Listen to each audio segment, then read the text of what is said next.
Willkommen bei Kontext TV. Ich begrüße Sie heute aus dem Haus der Kulturen der Welt in Berlin. Unser Gast ist heute Gilbert Achcar. Achcar ist Professor an der School of Oriental and African Studies an der London University. Achcar ist Autor von zahlreichen Büchern, darunter sein jüngstes Die Araber und der Holocaust, der arabisch-israelische Krieg der Geschichtsschreibung. Achcar schreibt regelmäßig für Le Monde Diplomatique, The International Viewpoint und Z Communications. Welcome to Kontext TV, Mr. Achcar. It's great to have you with us. Thank you very much. My pleasure. I want to start with the recent Gaza crisis. There's a ceasefire in place. We don't know. Im Gaza-Konflikt herrscht nun schon eine Weile Waffenruhe. Ob sie halten wird, wissen wir nicht. Rund 170 Palästinenser und 6 Israelis wurden während der Bombardierung getötet, mindestens 700 Palästinenser verletzt. Die israelische Regierung hat die Militäroperation Säule der Verteidigung genannt. Neben anderen westlichen Staatschefs hat die deutsche Bundeskanzlerin Angela Merkel betont, dass Israel jedes Recht habe, sich gegen Raketenangriffe der Hamas zu verteidigen. Aber ist diese Rechtfertigung glaubhaft, wenn man den Ablauf der Ereignisse, die Quasi-Okkupation des Gazastreifens und die Tatsache berücksichtigt, dass nach der Operation gegossenes Blei vor 4 Jahren und vor der gezielten Tötung des Chefs des militärischen Arms der Hamas, Ahmed Jabari, am 14. November kein Israeli durch Hamas-Raketen getötet wurde? Wie beurteilen Sie die jüngste Gaza-Krise? I mean, the statement that you referred to is one more time that we hear the same kind of completely outrageous statements and you know, the fact of putting on a foot of equality what is happening to the Palestinians and whatever. Diese Aussagen sind ein weiteres Zeugnis für die empörenden Darstellungen, die das, was den Palästinensern widerfährt, mit dem vergleichen, was mit einer sehr viel geringeren Anzahl von Israelis geschieht. In den Massenmedien werden die Ereignisse in Gaza einfach denen auf israelischem Gebiet gegenübergestellt. Man gibt so vor, neutral zu berichten. Dabei kann man diese Ereignisse nicht miteinander vergleichen. There is no possible comparison of between the scale of what is happening to Gaza and what is happening on the Israeli side. Now, to speak of a right of Israel to retaliate, zu Israels Recht auf Vergeltung. Ich möchte dieses Recht erläutern, indem ich Vergleiche benutze, die ich eigentlich nicht mag. Aber ich möchte sie ausnahmsweise trotzdem verwenden, auch wenn sie unerhört klingen. Wenn man darüber nachdenkt, sind sie gar nicht so unerhört. Israel, das Recht auf Vergeltung zuzugestehen, ist so, als verteidige man das Recht der Wehrmacht auf Vergeltung gegen die französische Resistance 1942 oder 1943. Das ist genau die gleiche Logik. Oder, um ein weniger kontroverses Beispiel zu nennen, das Recht der Roten Armee auf Vergeltung gegen die Aufständischen zur Zeit der afghanischen Besetzung. Because the fact is that Israel, although it's no longer directly occupying the Gaza sector, everyone knows that it holds this sector in a vice of control. Everyone knows that Gaza is in fact a wide open-air jail, a wide open-air prison, which is... Denn Israel, obwohl es den Gazastreifen nicht mehr unmittelbar besetzt hält, hat immer noch Kontrolle über ihn. Jeder weiß, dass der Gazastreifen de facto ein Freiluftgefängnis unter israelischer Kontrolle ist, und das ist natürlich eine große Einschränkung für dieses Gebiet. Und das ist einfach nicht hinnehmbar. Es gibt in diesem Land bereits Riesenprobleme, die von internationalen Organisationen als humanitäre Katastrophe bezeichnet wurden. Das ist die Realität. Und die Frage, wer dort zuerst schießt, verstellt den Blick auf das eigentliche Problem. Das große Ganze ist wesentlich wichtiger. Und das ist die Besatzung, die Unterdrückung, nicht durch die Palästinenser, sondern durch die Israelis. The wider angle is the oppression and occupation, which is not Palestinian over Israel, but Israeli over Palestinian. The Israeli peace activist Gershom Baskin, who was involved in the release of the Israeli soldier. Der israelische Friedensaktivist Gershom Baskin, der beteiligt war bei der Freilassung des israelischen Soldaten Gilad Shalit, hat der israelischen Zeitung Haaretz gesagt, dass der militärische Kommandeur der Hamas, Jabari, getötet wurde, kurz nachdem er einen Entwurf für ein dauerhaftes Friedensabkommen mit Israel erhalten habe. Darin ging es auch um die Fortführung der Waffenruhe. Ihr Kommentar. I think there is a wide consensus even within Israel itself, at least the critical opinion within Israel, on the fact that this is an electoral war. Ich denke, es herrscht Einigkeit darüber, sogar innerhalb Israels, jedenfalls innerhalb der kritischen Teile der Bevölkerung, dass es sich bei diesem Krieg im Wesentlichen um einen wahltaktischen Krieg handelt. Netanyahu hat den Termin für die Wahl festgesetzt und die Leute wissen, dass heutzutage im Vorfeld von Wahlen häufig derartige Geschehnisse vorkommen, dass Regierungen glauben, damit Wählerstimmen gewinnen zu können. Darüber hinaus hat Netanyahu, wie jeder weiß, auf einen Wahlsieg Romneys bei den US-amerikanischen Präsidentschaftswahlen gesetzt. Er hat sich schon seit langem um grünes Licht für einen Militärschlag gegen den Iran bemüht. Aber sowohl die Bush-Administration als auch Obama haben ihm dieses grüne Licht nicht gegeben. Wir wissen durch eine Recherche der New York Times, dass ihm das 2008 verweigert wurde. And actually even the previous administration of Bush, we know from an investigation done by the New York Times, had refused to the government of that time at the end of 2008 a green light also to attack Iran. So having been frustrated with the re-election of Obama in the United States, the scapegoat was for Netanyahu, Gaza. And this is the only. Die Wiederwahl Obamas war also sehr frustrierend für Netanyahu und deshalb hat er den Gazastreifen zum Sündenbock gemacht. Das ist die einzige rationale Interpretation, sofern man bei dieser Art von Aggression von Vernunft sprechen kann. Und das wurde auch von vielen Israelis angeprangert, jedenfalls von denen, die Netanyahus Politik kritisch gegenüberstehen oder sie ablehnen. Es ist wichtig, darauf hinzuweisen, dass es sich bei der Regierung Netanyahu um eine rechtsextreme Regierung handelt. Es ist keine rechtskonservative Regierung. Diese Regierung ist durchaus mit den rechtsextremen Gruppen in Deutschland oder auch in Frankreich vergleichbar. Eine Regierung von dieser Qualität ist in Israel eine Macht. Das muss man sich vergegenwärtigen. Well, the equivalent is in power today in Israel, and people have to keep that in mind. The former president of Egypt, Hosni Mubarak, was long seen as a reliable partner by the United States. Der frühere ägyptische Präsident Hosni Mubarak wurde lange als verlässlicher Partner der Vereinigten Staaten und Israels angesehen. Er wurde im arabischen Frühling dann gestürzt. Welche Rolle hat die neue ägyptische Führung unter Mohamed Morsi und der Muslimbrüderschaft in der Gaza-Krise gespielt? Und was kann man von ihr im Israel-Palästina-Konflikt noch erwarten? In regard to the Israel-Palestine conflict. I would say that there is quite more continuity than discontinuity between Morsi and Mubarak on what is happening. I mean, discontinuity is more in the style, in the kind of statements and the rest. But basically, Morsi has let the services, the intelligence services, as was the case under Mubarak, deal with the mediation between Israel and Hamas. Ich würde sagen, dass es mehr Kontinuität als Unterschiede zwischen Morsi und Mubarak gibt. Im Wesentlichen werden die Geheimdienste unter Morsi auf die gleiche Art geführt wie unter Mubarak. Die Vermittlungserfolge zwischen Israel und der Hamas unterscheiden sich nicht von vorherigen Erfolgen, vorherigen Waffenstillstandsabkommen, die das Problem sowieso nicht lösen werden. Das Problem bleibt bestehen. Eine Waffenruhe oder was auch immer wird das Problem nicht lösen. Das Problem ist eben nicht, wie Sie gesagt haben, dass Gaza in nennenswertem Umfang an der Bombardierung oder Provokation Israels beteiligt gewesen wäre. Ganz im Gegenteil. Wenn man hinter die Rhetorik der Muslimbrüderschaft schaut, jetzt wo sie in einigen Ländern an Regierungen beteiligt sind sie durchaus bereit, sich zu erneuern und haben dies auch gezeigt. In den 60ern waren sie Verbündete der Vereinigten Staaten gegen Linksnationalismus, gegen Nasser in Ägypten, gegen den Einfluss der Sowjetunion in der Region und gegen den Kommunismus. Diese Allianz ist auf gewisse Weise wieder auferstanden. Dieses Bündnis wird erneuert und das ist es, was die USA anstreben. So haben sie auf die jüngsten Ereignisse reagiert. Denn die USA stehen vor einer bedeutenden Niederlage in der Region. Es ist ein Desaster. Der Irakkrieg war eine vollständige Niederlage.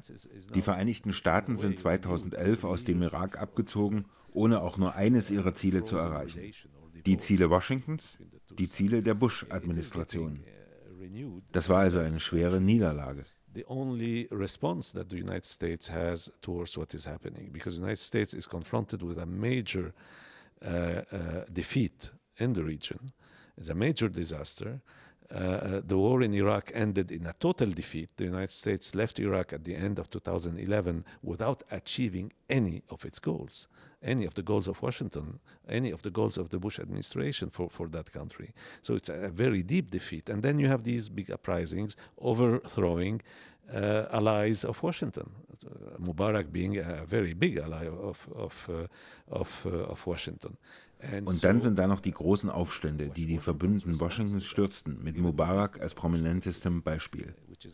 Washingtons Antwort darauf, dessen Vormachtstellung in der Region sich auf einem historischen Tiefstand befindet, bestand in einem Abkommen mit der Muslimbrüderschaft, die als die konservative Kraft aus diesen Aufständen hervorgegangen ist. Es ist eine zutiefst konservative Bewegung. Auch wenn sie sich an Aufständen gegen Regierungen beteiligen, kämpfen sie nicht für den Fortschritt. Es ist in vielerlei Hinsicht eine Bewegung der sozialen und kulturellen Reaktion. Und auf diese Karte setzen die Vereinigten Staaten. Aber es überrascht uns nicht, dass ein Land, das nur vorgibt, weltweit die Demokratie zu stärken, sich mit einer Gruppierung islamistischer Fundamentalisten verbindet. Das sollte niemanden überraschen, denn es ist nur eine Fortsetzung der Tatsache, dass der engste Verbündete der Vereinigten Staaten in diesem Teil der Welt der fundamentalistischste, reaktionärste, frauenfeindlichste und undemokratischste Staat der Welt ist, das Königreich Saudi-Arabien. Because this is just a continuation of the fact that the oldest and most important ally of the United States in this part of the world is the most fundamentalist, most reactionary, most anti-women, most undemocratic state on earth, the Saudi kingdom. And that's the truth. There's a lot of reporting about the Israel-Palestine conflict in Western media. Es wird in westlichen Medien viel über den Israel-Palästina-Konflikt berichtet. Doch nur selten werden wichtige Kontexte geliefert, wie zum Beispiel Aufklärung über die Frage, warum die UN-Resolution 242 von 1967 oder andere international anerkannte Friedenslösungen nicht umgesetzt werden können. Erklären Sie uns, warum es keine Gerechtigkeit und keinen Frieden in Israel und Palästina gibt und wie diese erreicht werden können. Yeah, I don't think there is anything fatal in what is happening. In the sense that what is happening for decades now is the product of decisions of a behavior by a specific political force, which is conducting. Ich glaube nicht, dass diese Ereignisse in irgendeiner Weise auf ein fatales Dilemma zurückgehen. Was wir seit 40 Jahren sehen, ist das Resultat von Entscheidungen bestimmter politischer Kräfte, die die Geschicke Israels lenken. Die erste Unausweichlichkeit, die die Leute erwähnen, sind die Überlebenden des Holocaust, des europäischen Nazi-Holocaust, die quasi auf das Volk der Palästinenser gefallen sind. Isaac Deutscher, der berühmte Historiker, hat diese Metapher benutzt, in der jemand, der sich vor einem Feuer zu retten versucht, beim Sprung auf den Fenster auf jemanden fällt. Die Person, die aus dem Fenster springt, sind die Überlebenden des Holocaust. Und die, auf die sie fällt und ihr die Beine und das Rückgrat bricht, sind die Palästinenser. So lautet die fatalistische Erklärung. Aber wenn man darüber nachdenkt, war das nicht unabwendbar. Geht man ganz an den Anfang, dann besteht kein Zweifel, dass die überwiegende Mehrheit der europäischen Juden, die auf der Flucht vor den Nazis waren, es bevorzugt hätten, nach Nordamerika zu emigrieren. Aber die Tür war zu. Sie wären auch gerne nach Großbritannien gegangen. Aber auch dort standen sie vor verschlossenen Türen. Diese Länder haben nur einen sehr geringen Prozentsatz der Juden aufgenommen. Und es wurde versucht, das Problem zu lösen, indem Großbritannien, das die Kontrolle über Palästina hatte, die Türen dort öffnet. Very limited quotas of these people and tried to solve this problem by getting Britain, which was in control of Palestine, to open the doors there.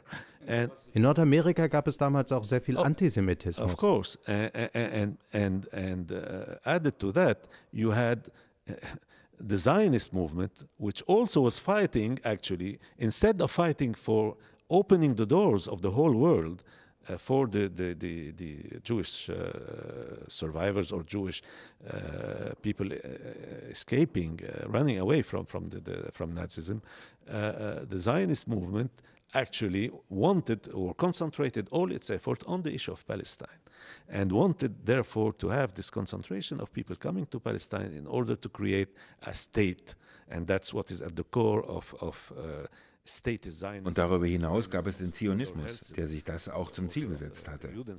Anstatt weltweit Zuflucht für die jüdischen Überlebenden zu finden, konzentrierte sich die zionistische Bewegung voll und ganz auf Palästina. Sie wollten die Zuwanderung nach Palästina, um einen Staat zu gründen. Und das ist der Kern des Staatszionismus Theodor Herzls, dem Autor von Der Judenstaat, ein jüdischer Staat, ein Staat für Juden. Ein Staat, der sich so definiert, ist per Definition undemokratisch. Ein Staat in einer Region, die ja auch bei weitem nicht unbewohnt war, auf Kosten der ansässigen Bevölkerung zu gründen, war der Keim, dessen Früchte wir in den Jahrzehnten seit 1947, 1948 ernten. Eine weitere historische Zäsur war die UN-Resolution 242 zur Aufteilung Palästinas.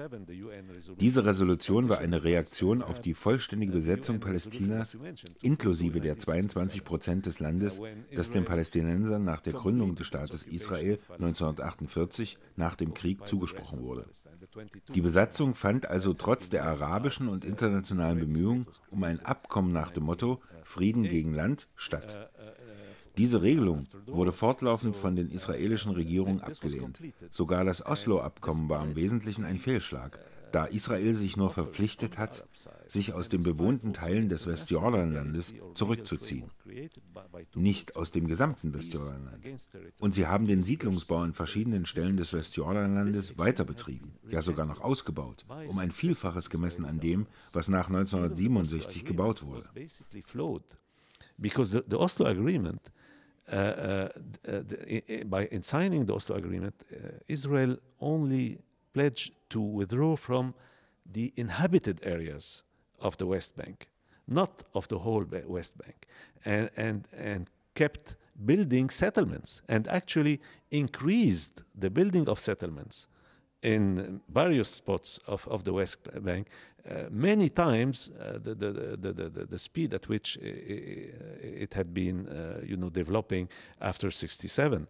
So after Oslo, actually, what we see is in 70. Nach Oslo hat sich die Zahl der Siedler, der Kolonisten im Westjordanland verdoppelt. Diese Politik ist die Wurzel des Problems. Und das war nicht unvermeidbar. Eine ganz andere Politik wäre möglich gewesen. So viele Menschen, sowohl in Israel als auch in der arabischen Welt, wünschen sich Frieden. Sie hofften, dass ein Austausch Frieden gegen Land möglich wäre. Und dass es zur Gründung eines Staates Palästina käme. Das waren unsere Träume. Natürlich hatte Arafat diesen Traum. Aber es hat sich gezeigt, dass das eine Illusion war. Es war eine komplette Illusion. Und das lag nicht an den Palästinensern. Das liegt auf der Hand. Sie sind die Unterdrückten, nicht die Unterdrücker und auch nicht die Besatzer in diesem Konflikt. Das ist das Entscheidende. In this conflict, they are the oppressed. They are not the oppressor. They are not the occupier. That's the key point. How could a solution be implemented? Wie könnte eine Lösung des Konflikts umgesetzt werden? Was müsste für Frieden in der Region getan werden? Und was ist die Rolle der USA dabei? I would put it in a more sober way, because one cannot commit for historical developments. What I could say, what are the minimal conditions for any settlement in the region? And these settlements. Ich würde es etwas nüchterner formulieren. Was sind die Minimalbedingungen für eine Einigung in dieser Region? Diese Bedingungen sind bekannt. Unter den Palästinensern herrscht Einigkeit darüber, dass diese Minimalbedingung eine vollständige Räumung der 1967 von Israel im Krieg besetzten Gebiete und der Abriss aller israelischen Siedlungen beinhaltet. Dazu wurde ein Dokument verfasst, das von allen wichtigen palästinensischen Gruppen, von Fatah bis Hamas, unterstützt wird.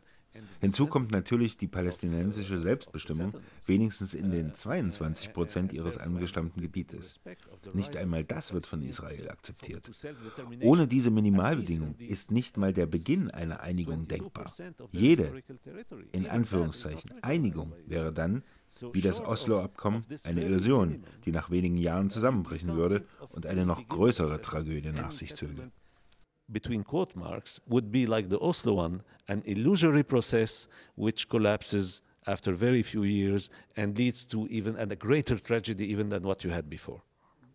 Ich möchte über Ihr Buch Die Araber und der Holocaust, der arabisch-israelische Krieg der Geschichtsschreibung sprechen.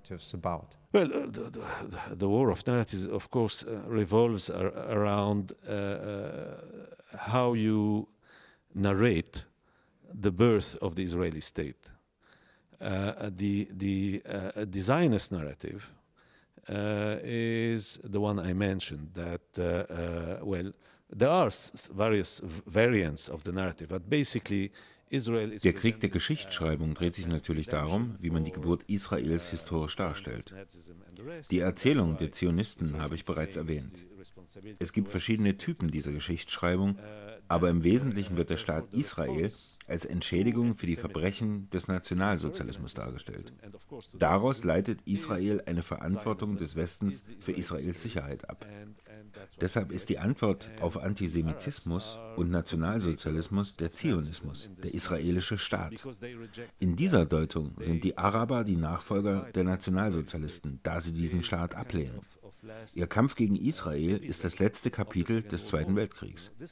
Das ist die Interpretation. Auf der arabischen und palästinensischen Seite ist diese Interpretation natürlich vollkommen anders. Zuallererst beginnt diese Interpretation nicht mit dem europäischen Antisemitismus. Ihr Anfang ist der Zionismus und die zionistische Besetzung Palästinas.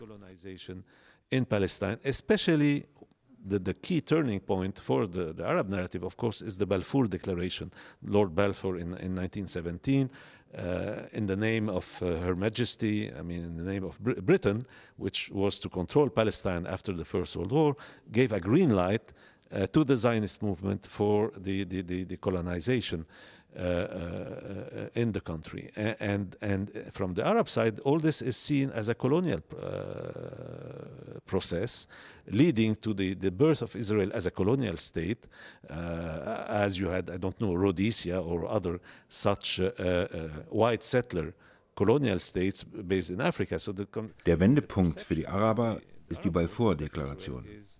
1917 gab Lord Balfour der zionistischen Bewegung im Namen seiner Majestät, im Namen Großbritanniens, das im Zuge des Ersten Weltkriegs die Kontrolle über Palästina hatte, grünes Licht für die Besiedelung der Gebiete.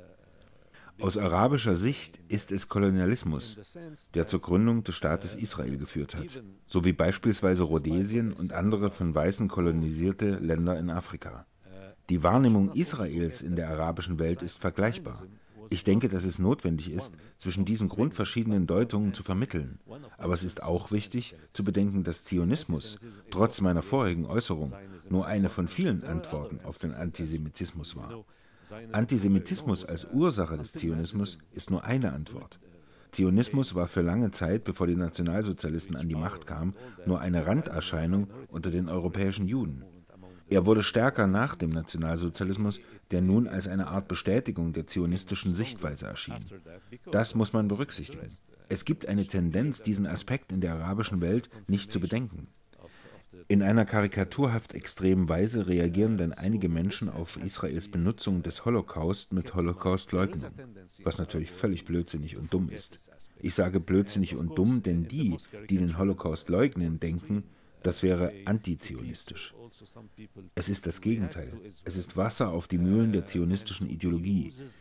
Diesen Krieg der Geschichtsschreibung, den ich gerade zusammengefasst habe, analysiere ich detailliert in meinem Buch. and stupid attitude. I say foolish and stupid because those who do that believe that this is anti-Zionism, and actually by taking such positions, they actually feed the Zionist ideology and Zionist project. So this whole war of narrative, if you want, that I just summed up in a couple of words, is what I analyze in depth in the book. You are saying that for Germans there are two. Ihrer Ansicht nach gibt es zwei Wege für Deutsche, Lehren aus dem Völkermord der Nazis an den europäischen Juden zu ziehen. Die eine ist niemals wieder für sie, die Juden. Die andere lautet einfach niemals wieder. Erläutern Sie die Implikationen dieser beiden Lehren. Yes, I mean, I'm not, I think, the only one of saying that, and many Jewish thinkers, philosophers, political thinkers who are critical of Zionism have said that.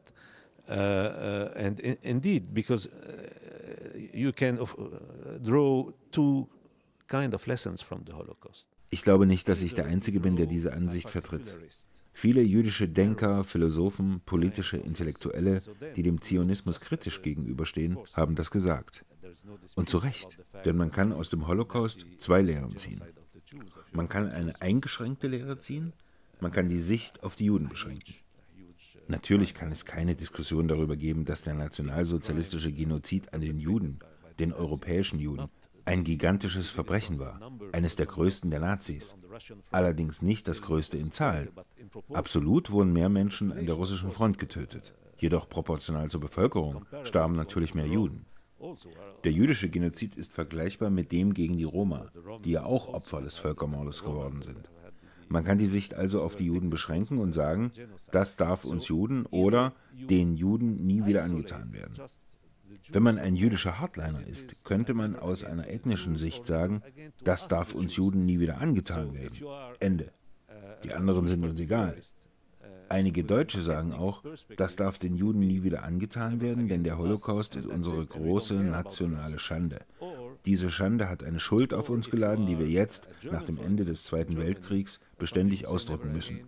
To them, the Jews, because this is our big shame, if you want.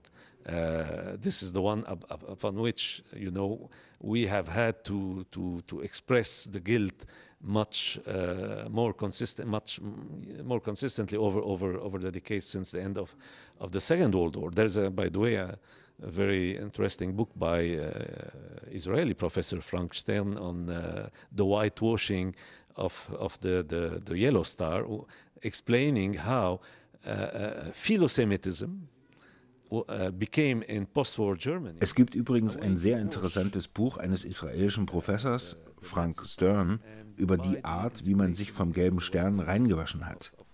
Stern zeigt auf, wie der Philosemitismus zu einer Methode wurde, sich im Nachkriegsdeutschland von der Schuld reinzuwaschen und die BRD in das westliche System zu integrieren. Soweit zur ersten Lehre, die aus dem Holocaust gezogen werden kann. Eine andere Sichtweise, die wiederum von einer Vielzahl jüdischer Denker vertreten wird, ist die universalistische Sichtweise. Sie vertritt den Standpunkt, dass der Holocaust nicht nur eine Tragödie für die Juden ist, sondern eine Tragödie der gesamten Menschheit. Die universelle Lehre aus dem Holocaust lautet, nie wieder ein derartiges System. Solch eine Form von Totalitarismus, Rassismus, Rassentrennung, Unterdrückung, Mord und Genozid. Und wenn man diese Lehre zieht, dann kämpft man gegen Rassismus, gegen Unterdrückung, gegen die Verweigerung des Rechts auf Selbstbestimmung, gegen jegliche Besetzung, auch durch Staaten, die vorgeben, ein jüdischer Staat zu sein. Against racist oppression, against denial of right to self-determination, against occupations everywhere, even when they are done by a state which pretends to be a Jewish state. The former German Chancellor Konrad Adenauer declared in a private visit to Israel. Der frühere deutsche Kanzler Konrad Adenauer hat in einem privaten Israel-Besuch 1966 erklärt, auch ich war Teil der zionistischen Bewegung. In einem ihrer Bücher haben sie aber auch eine antisemitische Aussage von Adenauer zitiert über die Macht der Juden. Für sie ist Adenauers Haltung Beispiel für einen zwiespältigen Philosemitismus, mit dem Westdeutschland sich, wie Sie schon sagten, in den Westen und in ein aggressives imperiales System einkaufte. Erläutern Sie, was Sie damit meinen. Explain what you mean by that. I also quote very good reflection by Ich zitiere hier die ausgezeichneten Betrachtungen von Eleonore Sterling, deren Familie ebenfalls Opfer des Holocaust wurde. Sie sagte, dass Philosemitismus Sterling war eine bedeutende Antisemitismusforscherin. Yes, a historian of antisemitism, of course, a major expert on the issue. When she said that Historikerin des Antisemitismus, natürlich eine der wichtigsten Expertinnen in dieser Frage. Sie sagte, dass Philosemitismus eigentlich Antisemitismus mit umgekehrten Vorzeichen ist. Philosemitismus ist umgekehrter Antisemitismus. Und was beide gemein haben, Philosemitismus und Antisemitismus, ist die Unfähigkeit, Juden als normale Menschen zu betrachten. Beide behandeln Juden als unnormale Menschen. Entweder hasst man sie abnormal oder man liebt oder verteidigt sie auf abnormale Weise. Kommen wir zu Adenauers Aussage, dass er Zionist gewesen sei. Es mag wieder empörend für Sie klingen, aber wissen Sie, wer auch gesagt hat, er sei ein Zionist? About I was a Zionist. He was a Zionist in the same way. Again, I may sound outrageous to you, but I will explain what I mean. You know who also said I was a Zionist? Adolf Eichmann, during his trial in Jerusalem. He made the statement, I was a Zionist, exactly like that. But what did he mean by that? Adolf Eichmann, während seines Prozesses in Jerusalem. Er hat gesagt, ich bin ein Zionist, wörtlich. Was hat er damit gemeint? Er hat damit gemeint, dass er natürlich die Juden loswerden wollte. Er wollte ein judenreines Deutschland und bis 1941, bevor es zur Endlösung kam, haben die Nazis die Juden deportiert. Die Politik war, sie rauszuschmeißen. Hitler selbst, wie Ihnen Kershaw und andere Historiker sehr deutlich erklärt haben, Hitler selbst wollte, dass die Juden nach Palästina deportiert werden, und zwar nur nach Palästina. Er wollte nicht, dass deutsche Juden in die Vereinigten Staaten kommen, weil sie dort Druck auf die Vereinigten Staaten oder England hätten ausüben können, Maßnahmen gegen Nazi-Deutschland zu ergreifen. Das war noch vor dem Krieg. Und bis 1941 war das offizielle Politik. Und deshalb wollten sie die Juden loswerden und sie haben mit der zionistischen Bewegung zusammengearbeitet. Es gibt ein Buch vom Holocaust-Experten Professor Francis Nicosia zu dieser Verbindung zwischen Nationalsozialismus und Zionismus, eine sehr genaue wissenschaftliche Abhandlung, die niemand der Voreingenommenheit bezichtigen kann. Aber wenn man das Buch liest, ist man vom Umfang dieser Zusammenarbeit, von der die Leute nicht viel wissen, erstaunt. Die einzige nicht-nationalsozialistische Organisation, die nach der Machtergreifung in Deutschland bleiben durfte, war die zionistische Bewegung. Sie wurde toleriert, sie war akzeptiert, weil beide wollten, dass die Juden nach Palästina geschickt werden. Concerned and really surprised by the extent of this collaboration, which people don't know much about that. You know, the only non-Nazi political organization that remained in Germany after the Nazis took power was the Zionist German movement. This was tolerated, this was accepted, because there was this collaboration to send people there. And you know, I mean, I often quote my own experience when I first started getting aware of these issues and problems. Ich berichte immer wieder von meinen eigenen Erfahrungen, als mir diese Probleme zum ersten Mal begegneten. Das war im Jahre 1967. Ich ging in Beirut zur Schule, im Libanon, das Land, in dem ich aufgewachsen bin. Ich kann mich an eine Diskussion mit einem französischen Mitschüler in jenen Jahren erinnern. Es war ein französisches Gymnasium. Und dieser französische Mitschüler verteidigte Israel 1967 und wir hatten ein Streitgespräch. Das Argument, das er vorbrachte, um seine Unterstützung Israels zu erklären, habe ich nie vergessen. Er sagte, weißt du, ich möchte niemals für einen jüdischen Chef arbeiten. Ich möchte, dass die Juden nach Israel gehen. Deshalb unterstütze ich Israel. Daran kann man sehen, dass es eine Form von Unterstützung des Zionismus gibt, die antisemitisch ist. Menschen wollen die europäischen und amerikanischen Juden loswerden und sagen, lasst sie nach Israel gehen. Das ist die Triebkraft hinter einer der größten pro-israelischen Lobbygruppen in den USA, den sogenannten christlichen Zionisten. Ihre Ideologie ist im Kern antisemitisch.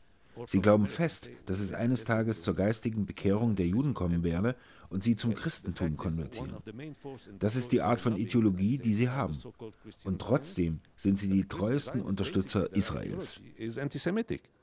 You know, the Jews. There will come the moment of rupture when all these Jews will drop Judaism and become Christians.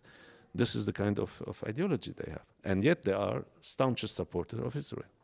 The New York Times quotes Israeli and American officials saying that the attack on Gaza was a practice run for any. Die New York Times zitiert amerikanische und israelische Quellen, die sagen, dass die militärische Gaza-Offensive ein Test war für eine militärische Konfrontation mit dem Iran. Israel droht immer wieder dem Iran. Der amerikanische Präsident Barack Obama hat wiederholt erklärt, dass im Fall Irans alle Optionen auf dem Tisch seien, während die Sanktionen die Wirtschaft im Iran weiter strangulieren und letztlich Präsident Mahmoud Ahmadinejad stärken. Es gibt zurzeit keine Hinweise, dass der Iran Einrichtungen besitzt, nukleare Waffen herstellen zu können. Was ist Ihre Einschätzung der amerikanisch-israelischen Iran-Politik, unterstützt von europäischen Staaten? Und wie wahrscheinlich ist eine militärische Eskalation?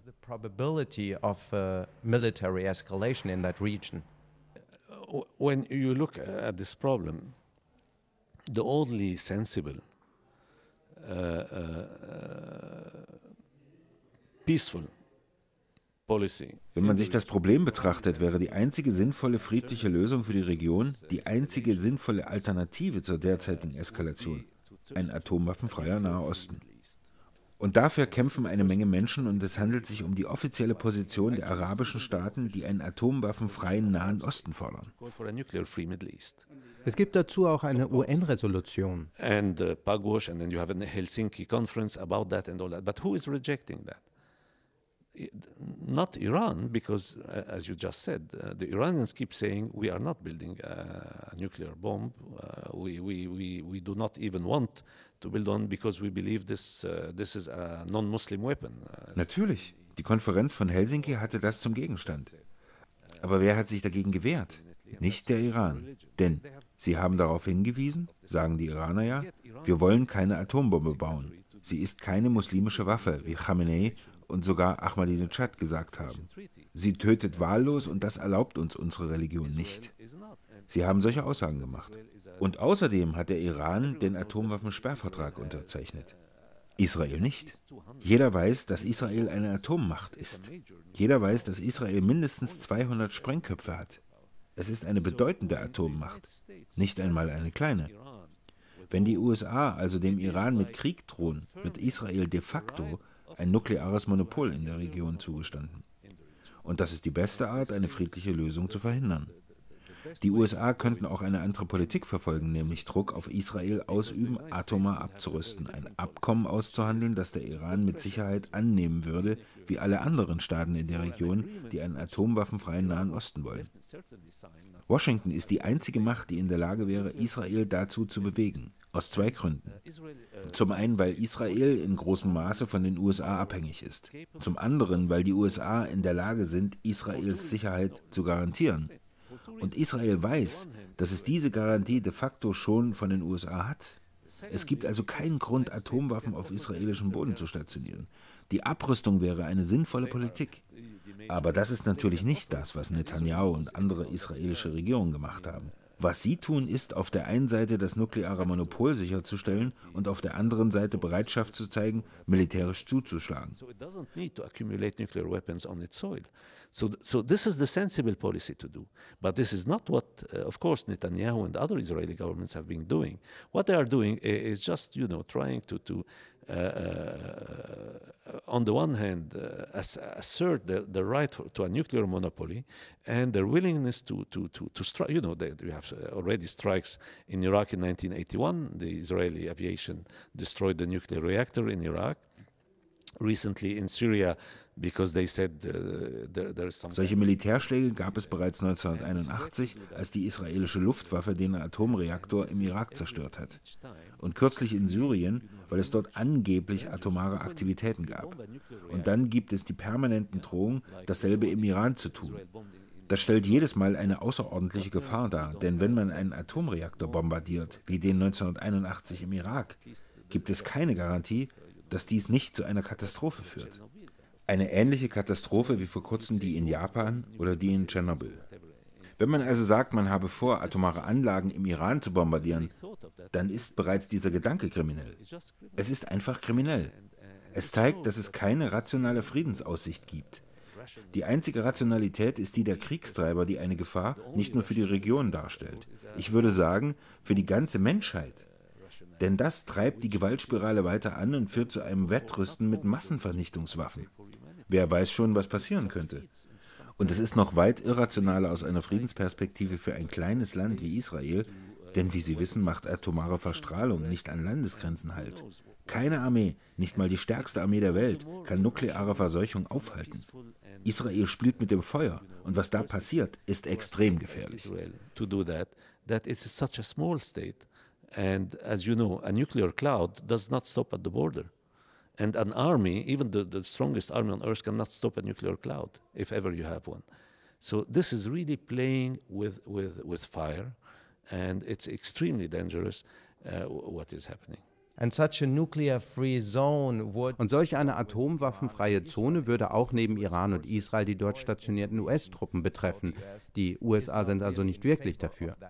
But you know, the United States doesn't need to deploy nuclear forces in the region.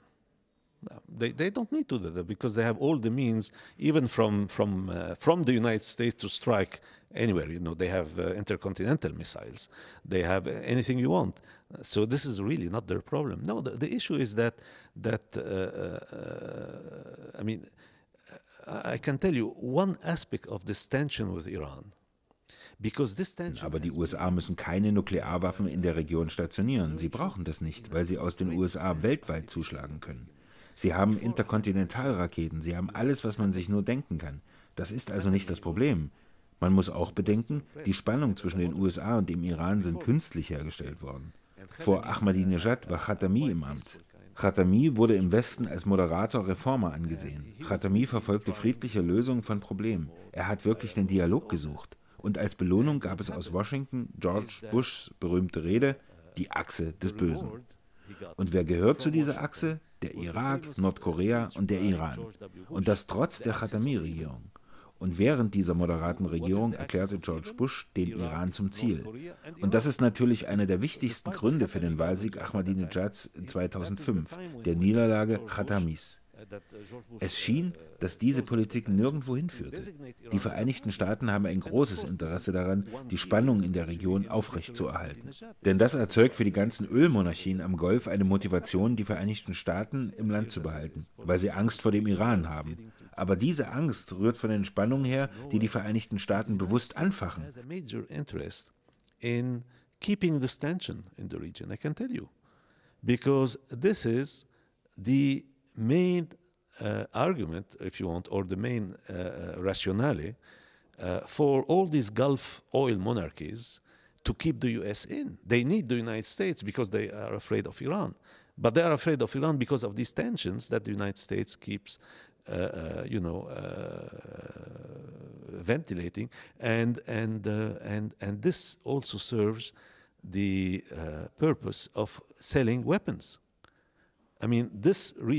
Zudem dient es den Waffenhandel. Diese Regionen, diese paar Monarchien sind die Hauptabnehmer US-amerikanischer und westlicher Waffen. Das Königreich Saudi-Arabien, die Vereinigten Arabischen Emirate und Katar kaufen den größten Teil der weltweiten Waffenproduktion. Und wer verkauft ihnen diese Waffen? Zuallererst die Vereinigten Staaten, gefolgt von Großbritannien und Frankreich. Diese Staaten verkaufen also Waffen, und das müssen sie auch tun, um ihre Rüstungsindustrie zu subventionieren. Und diese Regierungen, wegen der Krise und so weiter, können es sich nicht leisten, neue Flugzeuge zu kaufen. Sie müssen ihren Militäretat kürzen und sie kompensieren das, indem sie den Ölstaaten für ihr Ölgeld Waffen verkaufen. Und ein sehr wichtiger Faktor in diesem Waffenhandel ist es, die Spannung mit dem Iran aufrechtzuerhalten. All these weapons. And one, again, major factor in creating the conditions for that is this tension with Iran. Finally, I want to talk about the Arab and North African region 1.5 years after the Arab Spring started in Tunisia. Ich möchte noch über die arabische und nordafrikanische Region fast 2 Jahre nach dem Beginn des arabischen Frühlings sprechen. In Libyen hat die Übergangsregierung die Macht an ein gewähltes Parlament übergeben, aber die Situation im Land ist chaotisch.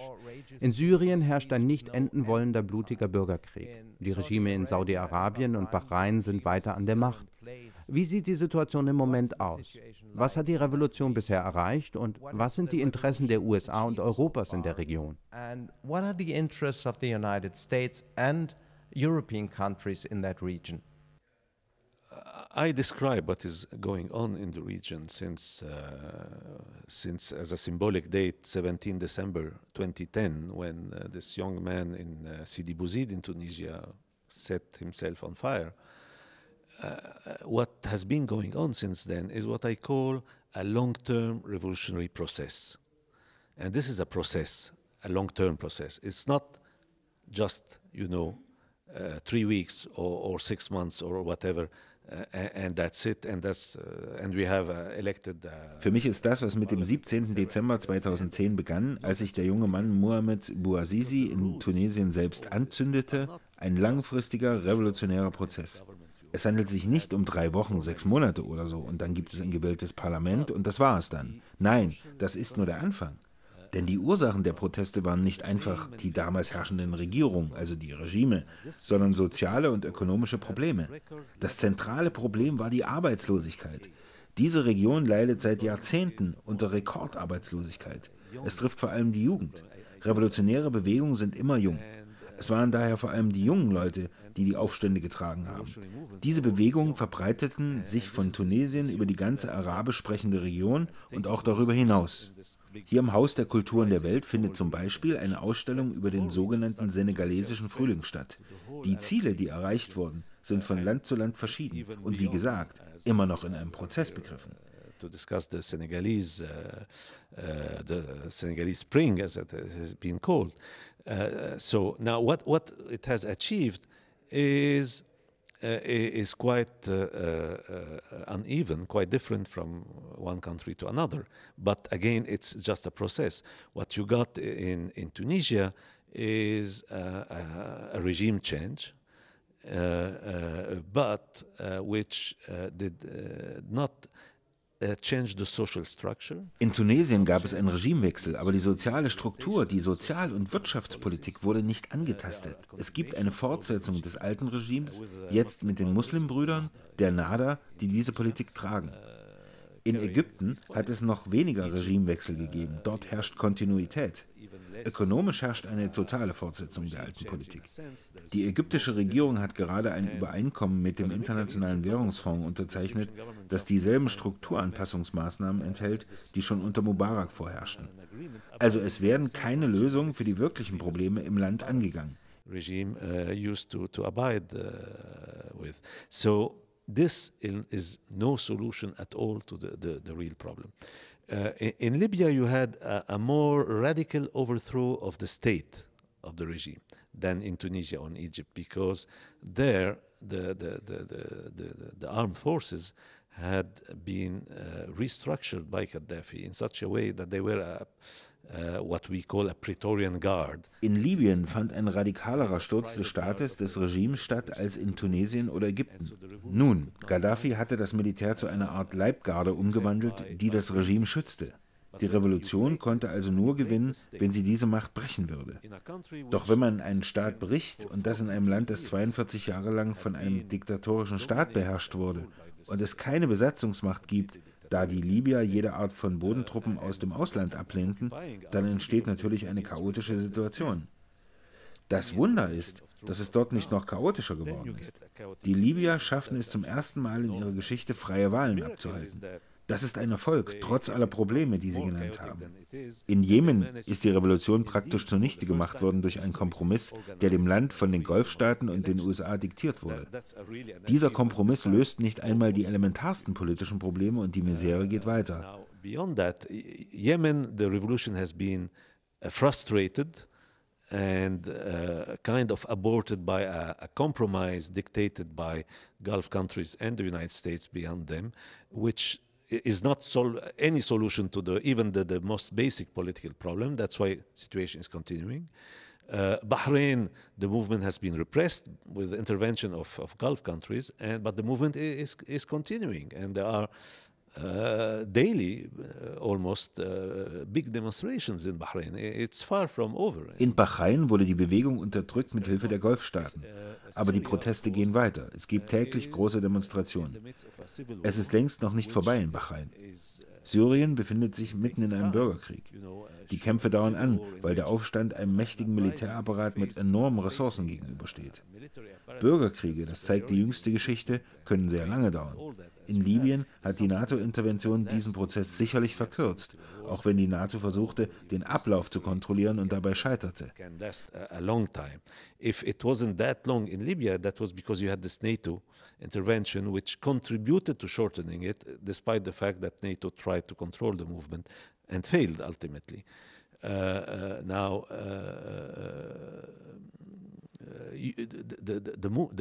The process that started, as I said, is continuing. Now in Jordan, for instance, you have, the movement is expanding. What we have seen very recently in Jordan. In Jordanien weitet sich die Revolutionsbewegung aus. Man konnte es jüngst sehen, dass der Aufstand eine neue Stufe erreicht hat. Selbst in Kuwait, in dieser artifiziellen Gesellschaftsform, gab es vor kurzem eine große Mobilisierung. Man kann sicher sein, dass in Tunesien und Ägypten, wo alles seinen Anfang nahm, in Zukunft viele Umbrüche, Wechsel, Massenbewegungen, Mobilisierung und Aufstände stattfinden werden. Wie gesagt, es ist erst der Anfang eines revolutionären Prozesses. Niemand kann vorhersagen, wann dieser Prozess abgeschlossen sein wird. A lot of upheavals, changes, turns, mass movements, mobilizations and the rest. Again, this is just a beginning. This is a beginning of an uprising, of a revolutionary process that no one can, about which no one can predict the time when it will end. As I keep saying, and as well known, if you take that was one country, the French Revolution. Nehmen wir ein historisches Beispiel, die Französische Revolution. Es handelt sich hier nur um ein Land im Umbruch. Es begann am 14. Juli 1789. Unter Historikern gibt es eine große Diskussion darüber, wann die Revolution endete. Die minimalste Zeitspanne, die angegeben wird, ist 10 Jahre, also bis 1799. Andere widersprechen und setzen das Ende ins 19. Jahrhundert. Manche gehen so weit, das Ende ein Jahrhundert später zu datieren. Ich hoffe, dass es für die arabische Revolution nicht ein Jahrhundert dauern wird, um den Prozess zu beenden und ein positives Ergebnis zu erzielen. Aber es wird sicherlich viele Jahre dauern.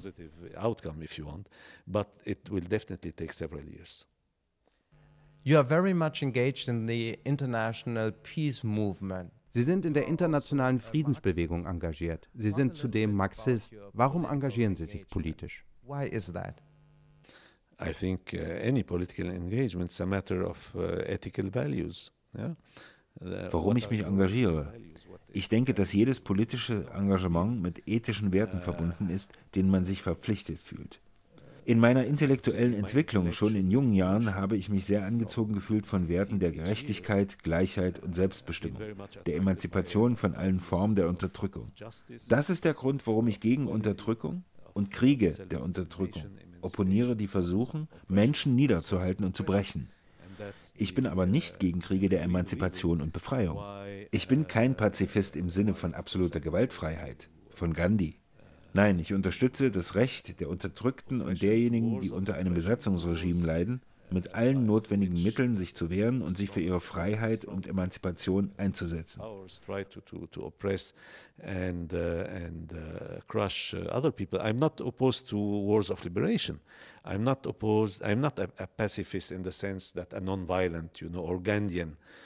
No, I support the right of the oppressed, of those who are under occupation, oppression, and the rest, to fight by all means necessary for their liberation and emancipation. So my deep motivation is this right of people to determine themselves, to determine their future. Meine Motivation wurzelt im Recht der Menschen nach Selbstbestimmung, im Recht, ihre Zukunft frei zu bestimmen, in Gerechtigkeit und Gleichheit. Das ist auch der Grund, warum ich in einem weiten Sinne ein Marxist bin. Ich bin der Meinung, dass die Gesellschaftsform, in der wir leben, eine zutiefst ungerechte Gesellschaft darstellt. Wir brauchen grundsätzliche soziale Veränderungen, um zu einer anderen Gesellschaft und Welt zu gelangen, die weit mehr Gleichheit und Gerechtigkeit als die herrschende bietet. We need a major societal change in order to move to different kind of societies, a different kind of world also, where there would be much greater equality and justice than whatever we have now. Thanks a lot for the interview, Mr. Ashkar. You're most welcome. My pleasure.